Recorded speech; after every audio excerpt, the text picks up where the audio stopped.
So good evening and welcome all. We are just waiting for a couple of minutes. As we speak, people are joining in and we expect some more to join. So just give 2 minutes more and then we will start. Thank you.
So once again,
when we least expect things to go wrong, they go wrong, so things go wrong sometimes.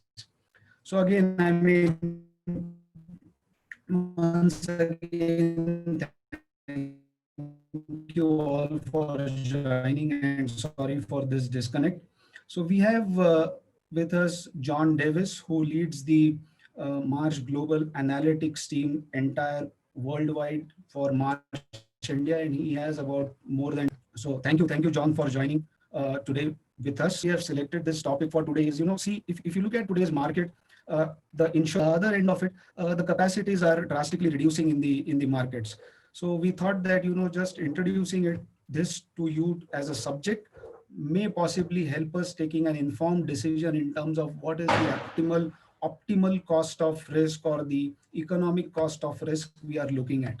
And it's not necessarily that only reducing or only looking at the premiums per se is the factor for considering that we are looking at an economic solution for risk transfer. So John will take us what exactly is risk financing optimization.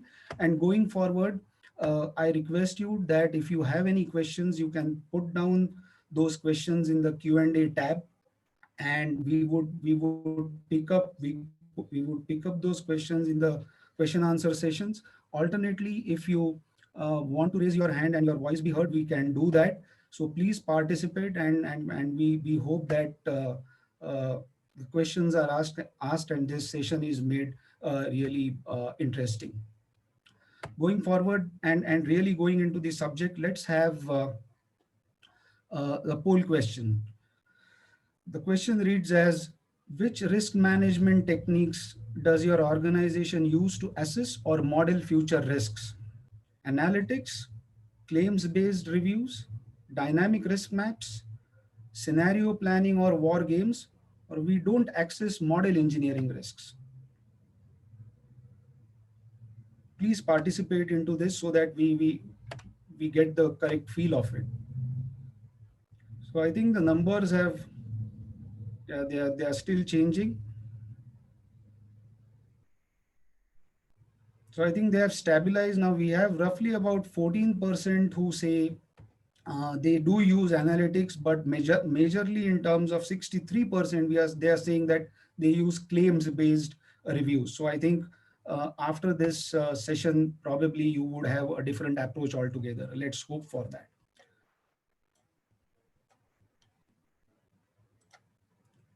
Let's go forward. Yes, John, I leave it to you and take this forward.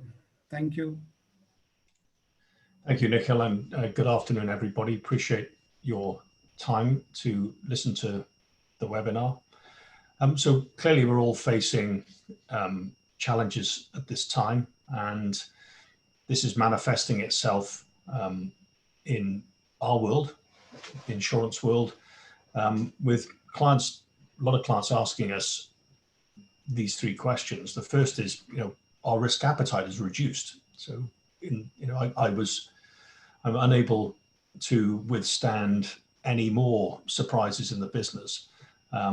So at a time when, perhaps I need more insurance protection, as Nikhil referenced, insurance capacity is constrained in some areas, and and also in other areas it's costing more. So right at the time when we need more, perhaps we can't get what we need, or if we can, then we're looking at an increased price to transfer the risk. So the questions clients are saying is, well, how do I optimize this decision making, and what data and analytics can we get access to that helps us make the right decisions at this difficult time? And the word optimize is important because it isn't just about cost reduction. It's about cost optimization. And today we'll talk a little bit about these concepts of total cost of risk, which is well established. It's probably been around for a couple of decades as a topic, but also introducing, and we're reintroducing for some of you, this concept of economic cost of risk, and how you can use these different techniques to help you make decisions. I'm not going to suggest that there is a right and wrong way of proceeding, but just different perspectives, and it depends on which question you're looking to answer. Okay, we can move forward, please. So the three topics today, firstly, how can we finance risk? So what financial resources are available to us? The second topic is understanding our risk appetite, which I would define as our willingness to take risk. I think this is a really important part of the equation. And then thirdly, how do we measure the value of insurance? How do I know whether the premium I'm paying, the coverage and limit that I'm getting is the right structure for me? And again, using this word optimal rather than necessarily lowest cost. Okay. We could proceed. The next slide, please. So the first topic, what financial resources are available to us? In our industry, I think we could do better at framing insurance in this financial context. So let's take an example of a $500 million loss. I know it's a large number. I've used that deliberately. So if you asked your finance teams, in order of decreasing preference, what financial resources, what funds would you use to pay for this loss? Often it would look something like this. We've got a deductible, which would probably come first. It's probably wired into our operating budget. Then we have maybe a formal retention for insurance. Either that's been set by the insurer, which I know is the case for certain coverages domestically in India, or maybe we've selected it. Maybe we've had a choice, maybe for some of your international operations where perhaps there's a bit more flexibility to choose the amount of retention. Then we've got our insurance limit, in this case, 50 million. Okay, now we've still got quite a long way to go. So we've got this gap to get us to 500 million. So where do we go next? Maybe cash. Maybe then using any debt headroom that we have up. So now it's starting to get difficult because clearly cash and the debt headroom that you have available, you've got it for a purpose, and that's to invest and grow your business. And it's probably not been set aside to pay for unexpected insurance losses. So it starts becoming more challenging for your board. Then we're moving into painful territory for shareholders. You're cutting the dividend. And then maybe as an asset sale. And of course, this is being done in a time of difficulty. So you're not going to likely to be able to achieve full value for the assets. And then finally, we're raising new equity. And at this point, we could be looking at, the corporation being taken over. So this is quite useful, I think, when you're putting insurance in context with other financial resources that your board have available to deal with losses. Now, of course, they may take a look at this and they may reorder some of these things here, or they may say, well, actually, look, if we bought a higher limit, then we're moving these things away from the action. So I think this is quite simple in some respects. I find it useful with clients to put insurance in context, and it also sets up the next slide, which is once we've done this, we can now put a price on each of these components of financial resource. So if we look at the way that most corporations raise capital, you're looking at either using debt or equity or both. There's clearly a cost for those. I've just put in an illustrative weighted average cost of capital of 800 basis points or 8%. So if we just flip back to the previous slide, please, Nico. So these here, we know the cost of these, and your finance teams will as well. It'll be these costs of debt and equity. Okay, we can move forward again, please. Also, we know the cost of insurance because we're paying a premium. Just used a couple of examples here. Marine liability and cyber. Clearly there's a wider portfolio, and the dynamics of which insurance coverages are important to you will depend on clearly your business activities, but also your geographic spread. Now, if I do a quick scan of prevailing rates, and clearly it's going to be different for every corporation and in each geography, but we could be looking at around, a blended rate of around 250 basis points or 2.5%. So immediately this demonstrates that actually insurance, whilst I think it might be, you might think it's expensive or premium rates are increasing, I think this is a really useful way of putting the cost of insurance in context. Because if you don't buy insurance and you have to fund unexpected losses, you're using your own capital, which has, in this case, a much higher rate. So why is insurance cheaper? I think there's several reasons. First one, there's a counterparty credit risk. So there is, although it's a low risk and we don't see it happening very often, it could be that the insurer becomes insolvent. So you're relying on the counterparty to be able to pay the loss and make it good. If it's cash on balance sheet, then of course there is no counterparty, it's you. So you can draw down on that straight away. So there's a counterparty credit risk. Secondly, there's a liquidity risk. And if there's a very large loss, if you experienced that before, often getting payment as quickly as you'd like it is difficult. It can be challenging. So there's a liquidity risk. That's important too. How important is it for you to have access to liquid funds? And if it's, you can wait 180 days, okay, fine. If that would cause you a problem, then you'd want to revisit that. And then the third thing is that insurance policies have what I call basis risk. So there are policy terms and conditions. So not everything is covered. Of course, if it's cash or it's debt headroom, there are no terms and conditions. You just draw down on it. So often people will look at these and say, well, these are deficiencies for insurance. I would argue the opposite. I would say they are reasons why insurance can be significantly cheaper than using debt or equity. If you wanted insurance to behave like debt or equity, we'd have to pay more for it. So I think it's a useful context. And also it can start to, explain why insurance appears to be too cheap in many respects when compared to other sources of capital. Okay, if we could move to the next slide.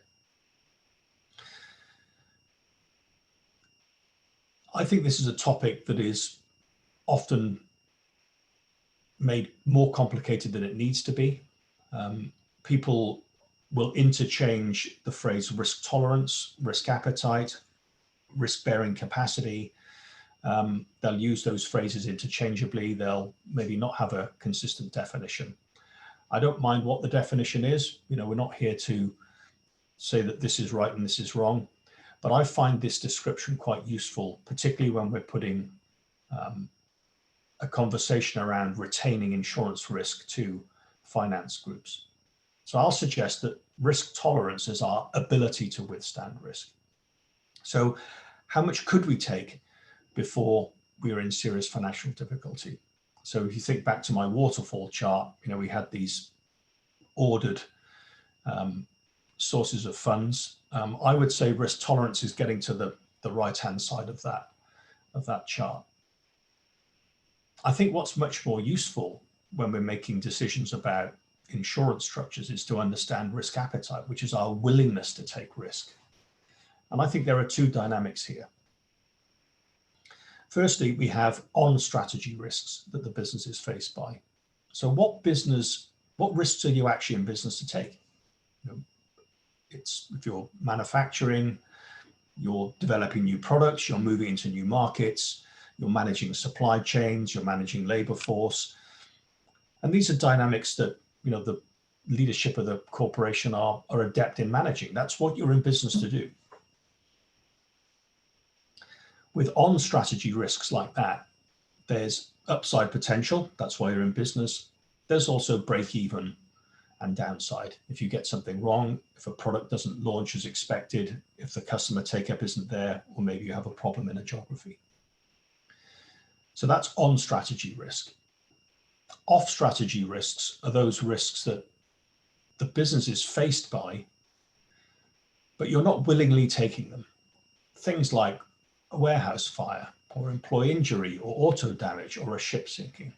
So as a consequence of you being in business, you are exposed to these risks, but there's no upside from those risks. There's either break even, it doesn't happen, or downside, it does. So I think this context of on and off strategy risk and risk appetite is quite interesting. And I've found that a lot of clients find this very helpful because they try and say, our risk appetite as a corporation is $20 million. But actually it's not. It might be 20 million if you're launching a new product in a new country because there's tremendous upside. But you might say, I do not want to retain $20 million of an insurance risk. So I think it's useful to put risk appetite in context. And in terms of setting an aggregate retention, either it's been forced on you by the insurance market or you're choosing to retain risk. Risk appetite is our willingness to take extra volatility. Okay, so if we move to the next slide, often we'll have challenges working with clients who say, well, how do I translate this insurance retention or this uninsured loss in terms of business KPIs? And I like this example. It's super simple. Clearly, we're picking a metric that the finance committee, the board will understand, earnings per share. And I think what's useful here is if you ask the treasurer, the CFO, the board, how much variance on earnings per share are you willing to take? So back to my point around appetite, willing to take. Let's say they said it's 5 cents. And in my experience, you're always going to get an answer from the finance group. They'll always come up with something. It's 1, it's 2, it's 5, whatever. Once we have that number, it's quite easy to translate that into an insurance risk appetite. We need to know how many shares are outstanding and the effective tax rate of the company. But again, the treasury and finance teams will know this. So in this case, 500 million shares, 5 cents, 25 million. Insurance losses are tax deductible. So we should be able to gross this up using an effective tax rate here of 25%. So it gives us a gross risk appetite of around $30 million. I like this because it's easy for people to get their heads around it. The finance group will have a view on variance on earnings per share, and then we can quickly translate it to a risk appetite number. Lots of other ways of doing this. This is one of my favorites because it's simple and quick and everybody understands it. Okay. So on the survey that we did at the start of the session today, a lot of people said that they use claims analysis to help them make decisions. And that is a key input into the analytic work that we undertake for clients. And that's this one here, number 1. Really super important to use your own claims data, but there are a couple of issues that we need to consider. The first is that if you only look at your own claims data, then you're only predicting forward based on things that have happened to you.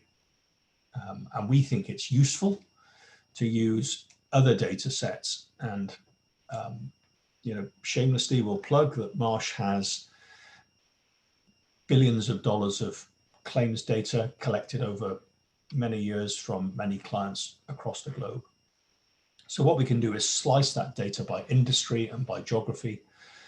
And I think this is useful because just because it hasn't happened to you doesn't mean to say that it hasn't happened to someone else in your industry. And so by looking at a industry data set, we can then compare and contrast our own data with the industry data and say, well, actually, maybe there are some losses here that we should include in our analysis. And then the third thing is, what are the losses that are unique to your corporation? What are the scenarios that that your leadership can put forward that maybe are losses that haven't happened to you, they haven't happened to competitors, but they could happen in the future. So we can bring in these synthetic data sets as well into the equation. So what we're looking to do is build a curve like this, or a loss distribution. This is what insurers do when they price your risk. So we're doing the same thing. Insurance is actually quite simple. I'm not going to talk about the math, that's for the actuaries. But you've basically got two dynamics. You've got probability of loss. How likely are these things to happen? And you've got severity of loss. Is it going to be small or is it going to be big? And we know from history that you have this high frequency of low value losses, and you have this, fortunately, low frequency of high value losses. So what the actuary does is map your exposure data, TIVs, wage roll, number of cars, trucks, etc., cargo shipments, along with the claims data, your own and also industry data, and they use some clever math and it develops a distribution like this. And we can use this distribution to help frame decisions or to give us a view on what good looks like before we go to the insurance market. And what we'll find is, when we look across industry and individual corporations, is we can compare and contrast. This blue distribution in the middle here is the client, and you can see that they were certainly not the worst, which is red, and they certainly weren't the best, which is green. So that does a couple of things. Firstly, if the pricing seems too expensive and the underwriter says, well, we think you're a severe loss distribution, we can say, well, actually, we've carried out some analytics and I think you'll find that we are better than the average. So our premium should be better than the average. So you can use this to challenge.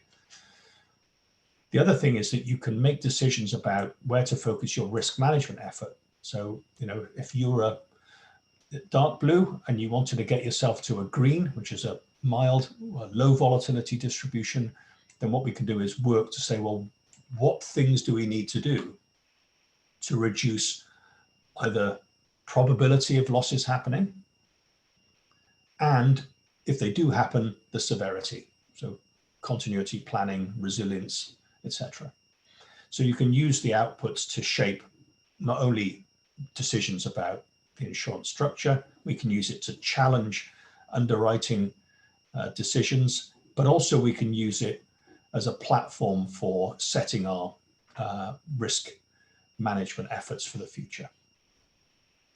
Okay, so let's move to the next slide and look at an example. This is stylized, it's illustrative. So we've got these two dynamics that I've mentioned. We've got frequency, high, low.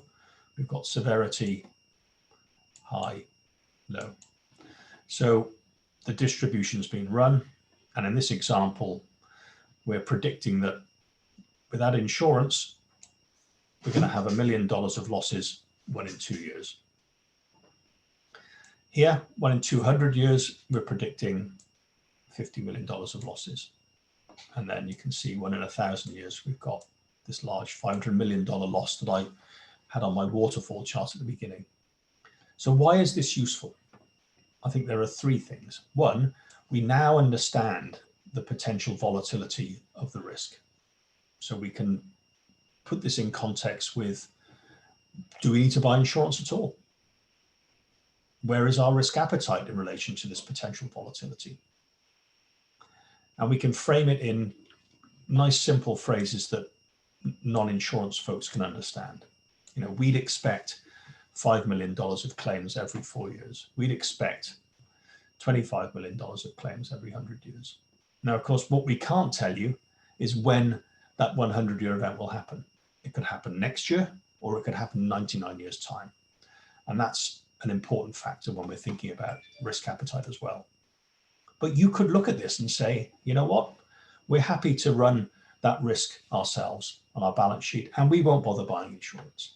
Or we're happy with the risk up to here, and I'd like to buy a slug of insurance to cover this piece, and then I will remain exposed for this area here.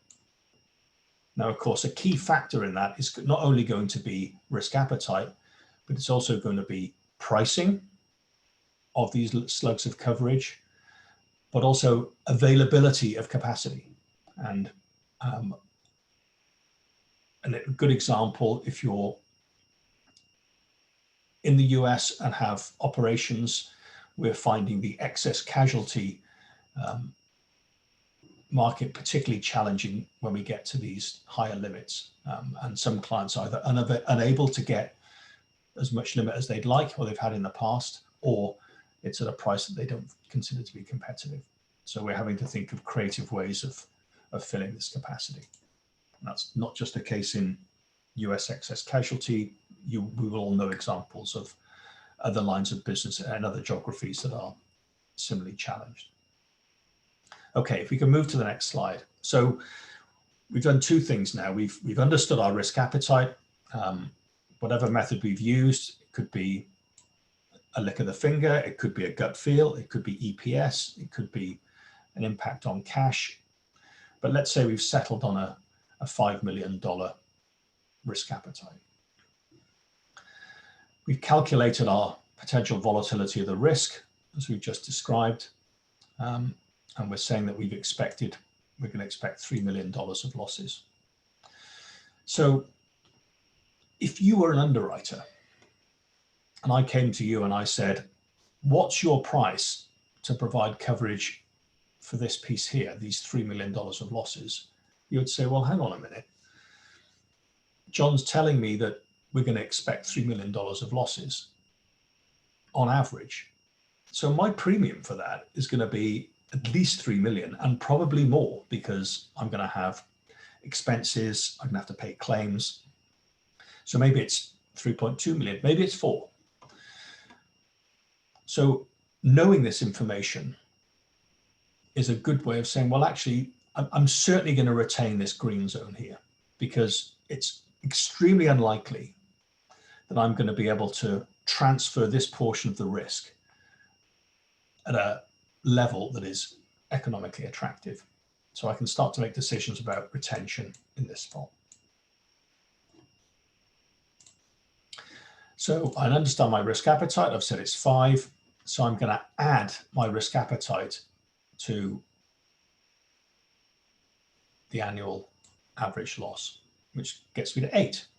And then we can say, okay, if I retain $8 million of losses, what's the likelihood in terms of a return period? And we can say, well, it's down here, it's a 1 in 12 year event. Okay, so we haven't been to the insurance market yet, but what we know is how much we think we should retain. And also we know what we're prepared, where we think insurance should start, which is here. The other thing is we can now start to think about limits. And again, this will be a factor of price, capacity, and also risk appetite. So you've got risk appetite sort of here in this zone, but you also have risk appetite here. How much insurance do I buy for these above limit losses? Okay, if we can move to the next slide, please. In terms of impact on key performance indicators, we could probably be comfortable now that we know that this green zone is okay. Here I'm starting to feel some pain, and I definitely need to buy some protection for this point here. So again, risk appetite discussions, the tail of the risk, this piece, but also at this end of the equation as well. Okay, if we could move to the next slide, please. So what we end up is this kind of gray area in the middle. So we've decided that, the most we want to retain is here. So this is where you put your broker to work. Because if you could start coverage here for the same price as here, then you should do that. If you can't and you have to take a little bit more risk, then maybe you have to move further on the distribution. But this is where we create competition and we create insurers competing for the business at the right price. But we know how much the maximum we want to retain is. Also, if insurers come back with terms that say, we only want you to retain 4, then we know we've got a good deal. So you know what good looks like before you've gone to market. So when the terms come back from carriers, we can start to assess how good they are compared to our own independent analysis. Okay, if we move to the next slide, please. And we can slice this up however we like. Increasingly, we're building portfolios up like this. If you've got business units or different geographies and a certain line of business, we can build these loss distributions by individual geography or business unit and then look at the portfolio, make decisions here. Plus, we can look along lines of business this way. I've only given 4 examples. So for this geography or this business unit, we can start to look at the portfolio across the different lines of insurance. The benefit of looking this way is that we have even more diversity because we are pooling different types of risks that may be uncorrelated. And then ultimate prize is to look at this integrated portfolio for the whole corporation, all geographies, all lines of business. And you may make quite different decisions if you look at this view here than if you just looked at this view here. Okay, next slide, please. So I talked a little bit about total cost of risk as a well-established concept, but also introducing this, or perhaps for some of you, reintroducing this concept of economic cost of risk. Total cost of risk is great, but you can cheat it, because if you want to reduce total cost of risk, just buy less insurance and your total cost of risk will reduce. I mentioned including your own cost of capital in the equation, which is what economic cost of risk does. For any uninsured portion of the risk, in this case, we're using the end of the distribution, the tail that we spoke about a few minutes ago. Instead of having no premium, we're going to price up the cost of using your own capital for this portion of the risk. So you can't cheat it, because if you do reduce the premium, then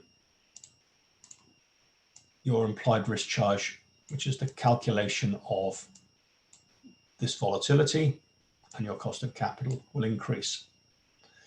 So this is where optimization, I think, becomes the important phrase rather than cost reduction, because you can reduce T-core by buying less insurance. You can reduce the insurance cost component of the E-core calculation, but if you do buy less premium, then your risk charge goes up. So let's take a look at that with some stylized examples. So T-core, total cost of risk, lots of definitions of T-core. Personally, I prefer a simpler definition with fewer cost drivers. Expected losses plus premium. Often people will include tax. I've seen people get in a lot of difficulty by making their T-core calculations too complicated. You've got 10 cost drivers, collateral fees, broker commissions, risk management administration. It's a good thing to do, but often the job never gets finished because you make it too complicated. I would always advocate that you start building up TCOR using the basic components, expected loss premium, and then add to it. So if there's no insurance, clearly there's no premium. So my TCOR calculation is just my expected loss. If I buy insurance here, then insurance looks like a cost. It is. I wasn't paying this yesterday, I'm paying it today. And then, as I mentioned before, we can look at buying different levels of coverage. And by looking at this view, you would conclude that option A is the right decision, assuming you want some insurance, because it has the program structure with the lowest total cost of risk. So that would be the right decision if I was looking through a TCOR lens. With economic cost of risk, we're adding in this implied risk charge. So for the uninsured portion of the risk, we're using your cost of capital to give us a number. So actually the start point is actually quite different. And then when we add insurance into the equation, you can see that actually ECOR is reducing because I'm replacing this implied risk charge calculation with premium. So I'm transferring it to the insurer, but I still do have some exposure above the limit losses. So I'm going to factor for those as well. So with an ECOR point of view, you would select option B. It's increased TCOR, but lower volatility. So to my introductory remarks, is it about cost reduction? Of course. But is it about optimization? I think it is. Do you want the lowest premium or do you want the least volatility? Most clients will tell us they want both. Find me the lowest program with the least volatility at the lowest price, but often there will need to be a compromise. And this is quite a useful way of framing that. Okay. Just wanted to do a little infomercial at the back end of my presentation today. We've introduced some digital tools for clients in some geographies. We're rolling this out globally. We have this suite of apps, digital apps, which we're calling Blue Eye, which are online digital tools for clients to use. We've recently launched a cost of risk tool. If you move through the slides, please, there's only two more. This is a real-time measure of potential volatility. And then on the next slide, giving a series of potential program structures. And again, keeping these concepts of volatility and cost. So to my point, people want the program structures with the least volatility at the least cost. So you're looking at trying to find a program along this efficient frontier here. So you can see in this case, you've got these ones shaded in purple are most likely to be the optimal program structures. This blue square is the current program structure, and this red circle is no insurance. So we're increasingly using these tools to help zero in on optimal program structures. Okay, I'm going to hand back to Nikhil for a second poll question, and then we'll be happy to take any questions or Thanks, John. answering. So the question reads, how frequently is your organization reviewing its insurance limits? At the time of every renewal, midway during the policy period, changes in the business, that could be any expansions, all the above, or not so regularly?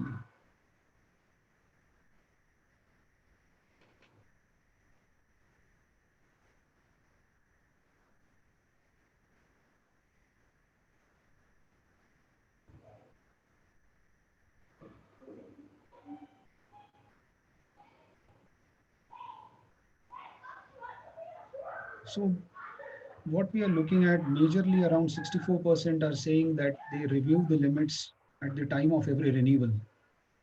So John, you want to provide your inputs in terms of what should be the ideal way going forward? Is it only during the renewal, or also it should be, yes, during the renewal and midway between?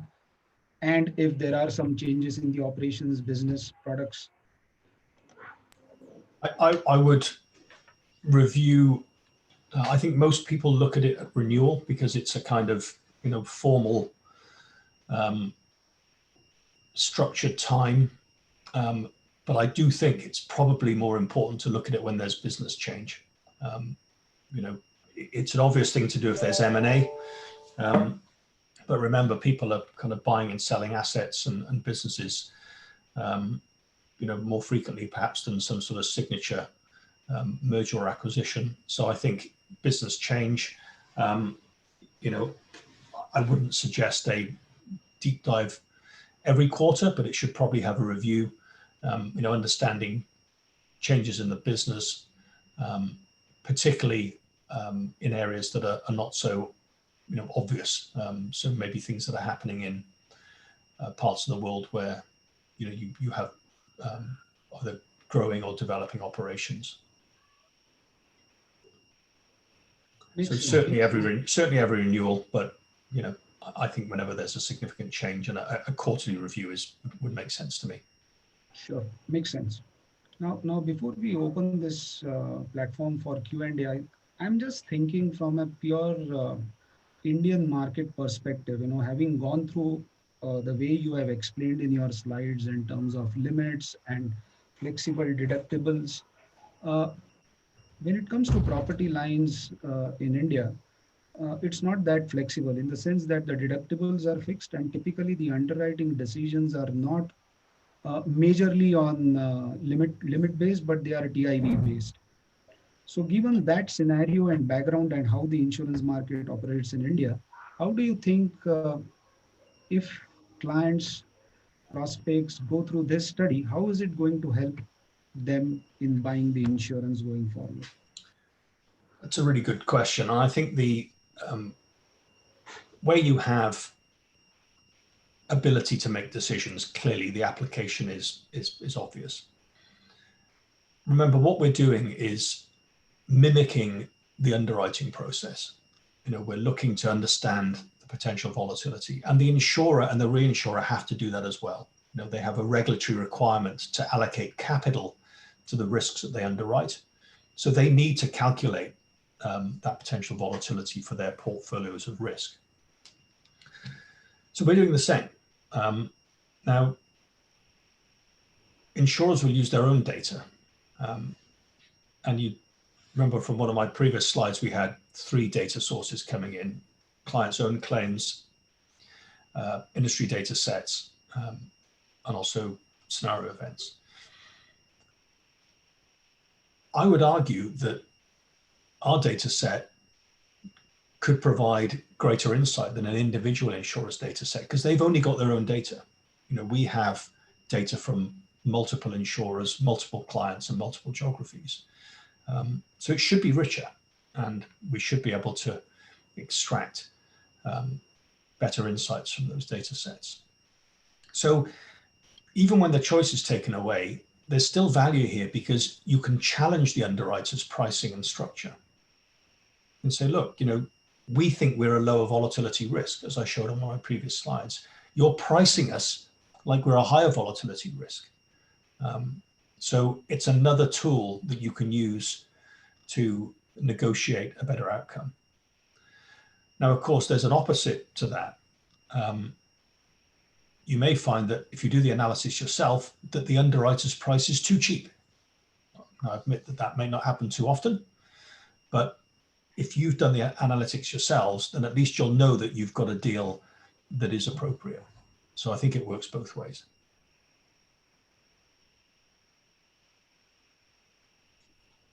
Thank you, John. So we have a great start in the Q&A session. We have 2 raised hands. I'll start with Mr. Julius, who is the Assistant Vice President at Hexaware Technologies Limited. If we can unmute his line, Julius, you can go ahead and ask your question, please.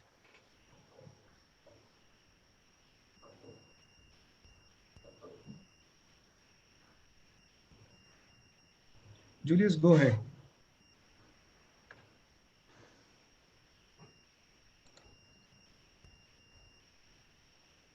Looks like Julius' line is on mute, actually. I can see from my screen. Julius, you have to unmute yourself and speak, please.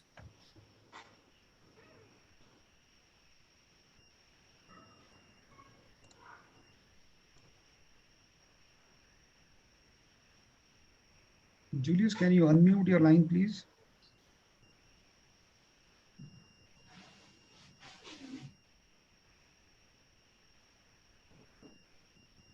Okay, I'd be happy to take the question on chat text if you want to do that, Julius, if you're having technical difficulties.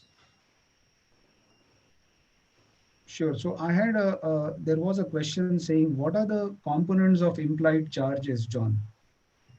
When you mentioned about ECOR. Yep, saw that. So to calculate the implied risk charge, we need to know the potential volatility, so the shape of that distribution. And we need to know the weighted average cost of capital. And that's it. And then we'll run a calculation that looks at the cost of funding the losses should they occur. So the return period will be taken into consideration as well. Thank you. So we have Sandeep. Sandeep is from WNS Global Services Treasury. So Sandeep, if you can unmute your line, you can go ahead with your question. Sure. Thanks for taking my questions, John and Nikhil. John, how do you see, captive insurance risk as against, traditional, cover, which is, buying policies? We've seen a huge growth in captive use over the last 6 to 9 months. I mean, captives are a vital tool in the risk management toolbox, I think.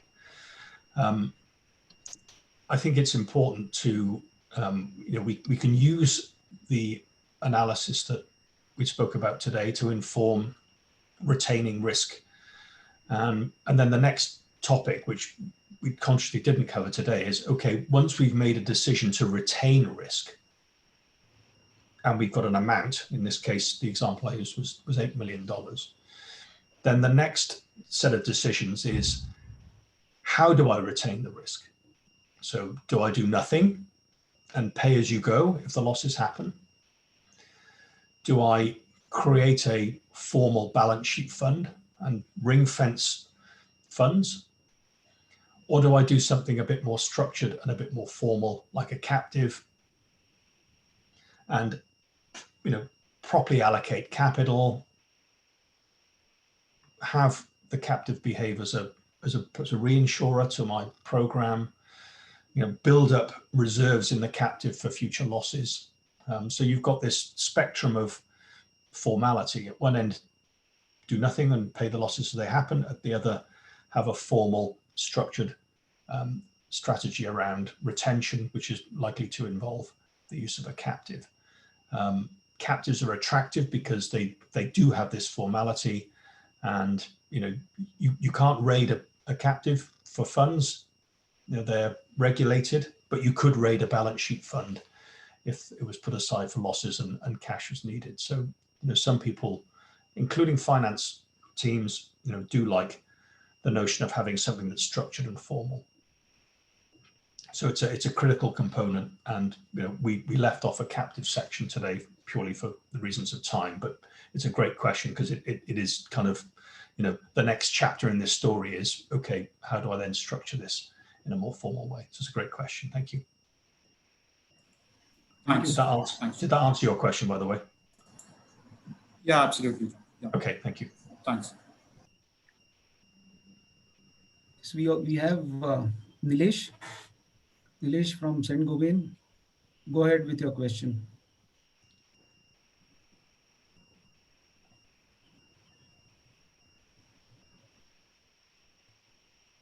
Nilesh, you can unmute your line.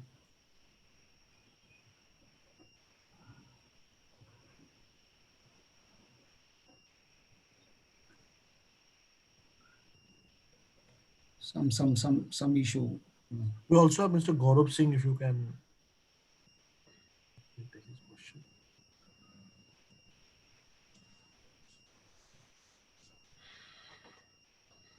Gaurav, you can unmute your line.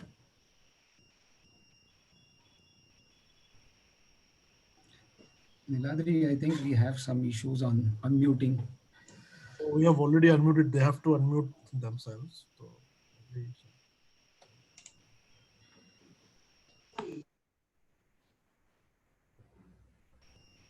So, So maybe if we can sort that out. But just before that, John, quickly, if you can share, I have about 2 to 3 minutes. If you can quickly share in terms of any case study where we helped client in terms of really economizing or optimizing the total cost of risk. Any Sure.